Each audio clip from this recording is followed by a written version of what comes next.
Hello guys, welcome once more to the channel. Here is my 1993 Ford Ranger XLT, which I got for free from my friend Victor. So the Ford Ranger had an issue with the clutch. I tried to bleed it, and after driving for about 9 miles, I realized all the fluid I had put in the clutch system, the hydraulics, was all gone, and I almost got stuck quite a ways from home. But I was able to limp it back home. Today, I will be doing an oil change. So, what you do first is you start the engine, let it run for a little bit, get the oil warm, not hot, just warm. When the oil is warm, it flows more easily. So I will just let the engine run here a little bit. And this is a peek into the engine bay. You can take a look. Timing belt cover is off. Power steering pump is held on with a few straps. You can see this is what I used. The oil that was there, I wasn't sure about it, but I always go with synthetic on my vehicles. And you have a brand new filter on the side. This one has the 2.3 liter engine.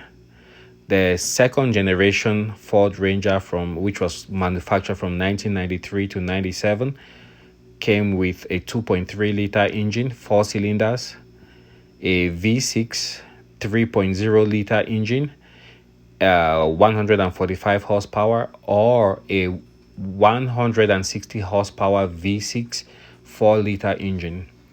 So this is the smallest engine. It came with a stick shift. Go underneath the vehicle, identify where we have the plug. It's right there in the center of your screen. I believe that's a 5/8 if you're using standard tools, wrenches. So we'll get a 5/8 and take out that plug. It also helps to take out the cap for your oil fill cap, which is on top of the engine. Lets the oil flow out much easily. So here we're looking at the oil filter. It's gonna be on the driver's side of the engine. You can access it from the top, but it's way more easier from the bottom. So that's the filter after I took it out. That's the part number.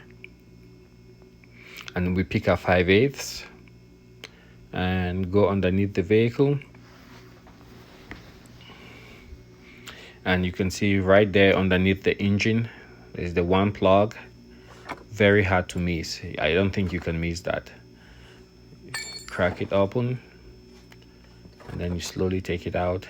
Be careful, there's a washer on there, so don't lose that. It's not just the bare plug. There's actually a washer in between the plug and the engine, and the engine.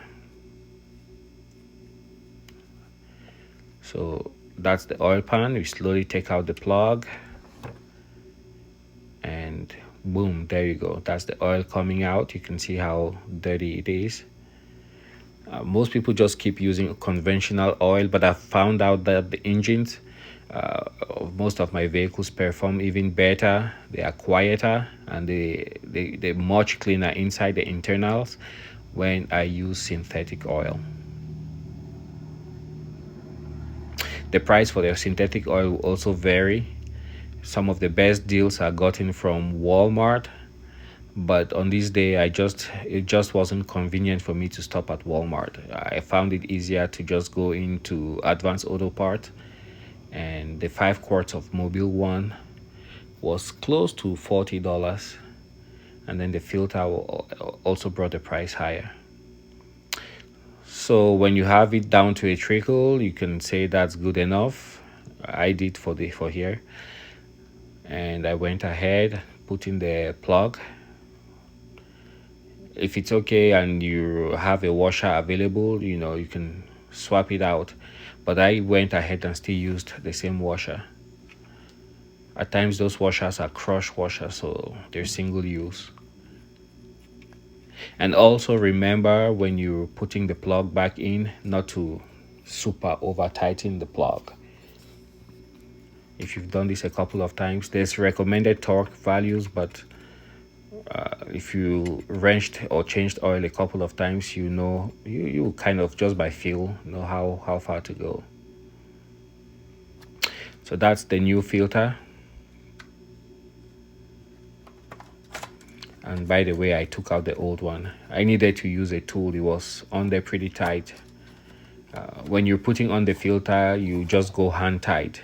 Don't go super crazy. They tend to get tighter with time.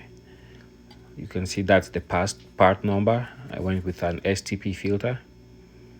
I believe they had a promotion, STP filter with a Mobil one for one price. So probably I think it was just about $36, $37. So you put a little dab of oil on that seal.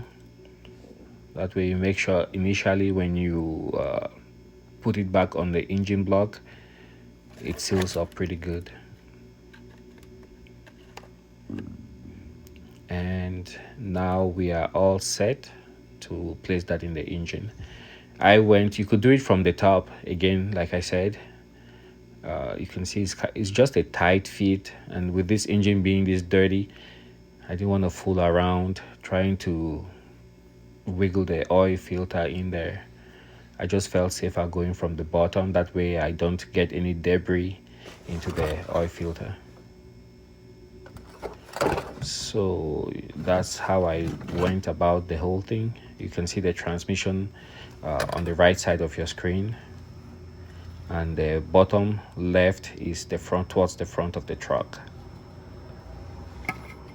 So that's how I orient the filter. For a 2.3 liter engine, these filters are quite big. I was pleasantly surprised. They look like heavy duty and quite good filters. And just take your time, make sure you don't get any dirt into the filter, because that will go right into your engine. And then you tighten, just get it hand tight, snug, not super crazy snug. Like I said, they tend to get tighter with time as you run the engine. And just about there, that should be good enough. So I got the filter on, and I have the plug on the engine on. So we're done below the car. Now we come to the top, and as you can see, this is just a picture showing what I used. Mobil one. Get my funnel, put it there. I used 520. It's a low viscosity oil. They recommend 530, but I just went with 520. Most newer engines use very low viscosity oils like this. They tend to improve mileage. But if you have a high mileage engine, you want something that has a broader protection spectrum. Maybe a 530 or something of that nature. Most newer engines will have like a 020, 0W20. So previously, the oil had been changed in this vehicle, and whoever did it actually left a mark underneath the hood. It's marked somewhere there, 5 quarts. So I know it's gonna take the whole of that container. I won't have to save anything. So pour. Just take your time. That top part of the engine is quite cramped with all the valves. So just take your time and let it flow slowly. Put the cap back on, and we're pretty much done. Start the engine, let it idle, and check for leaks. That's the last step. As you can see, I have the vehicle on ramps. That's the fastest way to go about changing the oil. That way you don't have to jack up the vehicle. Just let it warm up a little bit, drive it up the ramps, and go about changing the oil. All in all, it took about I would say about 25 minutes to 30 minutes. Quite painless process, straightforward. Just be careful when you go to change, take out the old oil filter. It's in a tricky spot, but take your time. And remember, it's always easier from the bottom. At least for me, it was. So far, I'm enjoying the vehicle. I love it. It's a free vehicle. And changing the oil, I could hear the engine. It sounds so much more better. And I'm glad I went with synthetic oil. It's such a huge improvement. So these are just a few bonus shots that I took of the vehicle after the oil change. Thanks for watching, and hope to see you guys on the next video.